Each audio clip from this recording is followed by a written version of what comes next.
మరో బ్రేకింగ్ చూస్తున్నాం. జనసేనాని పవన్ కళ్యాణ్ వారాహి విజయభేరికి మళ్లీ బ్రేక్ పడింది. పవన్ కు జ్వరం రావడంతో ఈ రోజు ఎన్నికల ప్రచారానికి విరామం ఇచ్చినట్లు పార్టీ వర్గాలు తెలిపాయి. షెడ్యూల్ ప్రకారం ఈ రోజు యల్లమంచిలి నియోజకవర్గంలో పవన్ యాత్ర కొనసాగాల్సింది.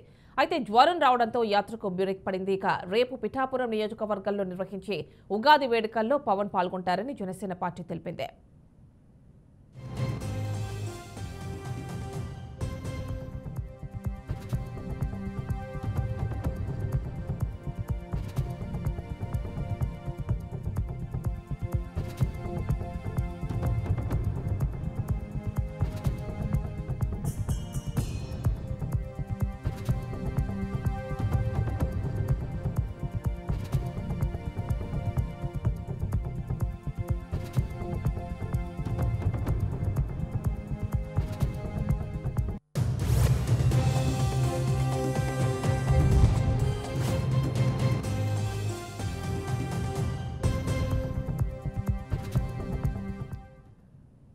జనసేనాని పవన్ కళ్యాణ్ వారాహి విజయభేరి యాత్రకి మళ్లీ బ్రేక్ పడింది.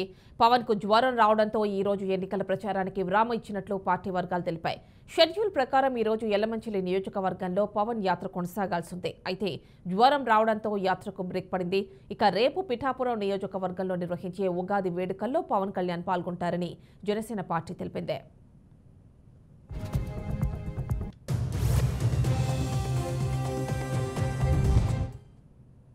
ఇక ఫుల్ డీటెయిల్స్ గుంటూరు నుంచి మా కరెస్పాండెంట్ శ్రీనివాస్ అందిస్తారు. శ్రీనివాస్, చెప్పండి. ఆల్రెడీ ఒకసారి బ్రేక్ పడింది పవన్ కళ్యాణ్ హెల్త్ ఇష్యూ వల్ల. ఇప్పుడు మళ్ళీ కూడా ఈ రోజు కూడా బ్రేక్ పడినట్టు తెలుస్తోంది, సేమ్ హెల్త్ ఇష్యూ వల్ల. అంటే ఏమన్నా సివియర్ ఇష్యూస్ ఏమన్నా ఉన్నాయా పవన్ కళ్యాణ్కి? ఎందుకంటే స్టార్టింగ్లో కూడా పిఠాపురంలోంచే స్టార్ట్ చేశారు ఎన్నికల ప్రచారం అనేది జనసేనకు సంబంధించి. అప్పుడు కూడా హెల్త్ సరిగ్గా లేదైనప్పటికీ కూడా స్టార్ట్ చేశారని చెప్పి అన్నారు. సో ఏంటి ప్రాబ్లం ఏమన్నా ఉందా? అండ్ షెడ్యూల్ ఏంటి ఈరోజు, అంటే రేపటి షెడ్యూల్? ఉగాది వేడుకల్లో పాల్గొంటారంటున్నారు కదా పిఠాపురంలో. జనసేన పార్టీ అధినేత పవన్ కళ్యాణ్ షెడ్యూల్ కి సంబంధించి కొంత కన్ఫ్యూజన్ అయితే ఉండడం జరిగింది. ముఖ్యంగా పవన్ కళ్యాణ్ కి సంబంధించినటువంటి హెల్త్ రీజన్స్ వల్ల, అనారోగ్య కారణంతో, జ్వరం ఉండటంతో, ఎక్కడికక్కడికి అలసటకి గురి కావడంతో ఏ కార్యక్రమం ఏ రోజు ఉంటుందో తెలియని పరిస్థితి ఉండడం జరిగింది. ముఖ్యంగా చూసుకున్నట్లయితే పిఠాపురం నుంచి ప్రారంభించి 12 రోజుల పాటు 10 బహిరంగ సభల్లో పాల్గొంటారంటూ కూడా ఆ పార్టీ అధికారికంగా ప్రకటించిన తర్వాత పిఠాపురంలో 3 రోజులు పర్యటన చేసిన తర్వాత మరలా అనారోగ్యంతో హఠావుటిన హైదరాబాద్ చేరుకోవడం జరిగింది.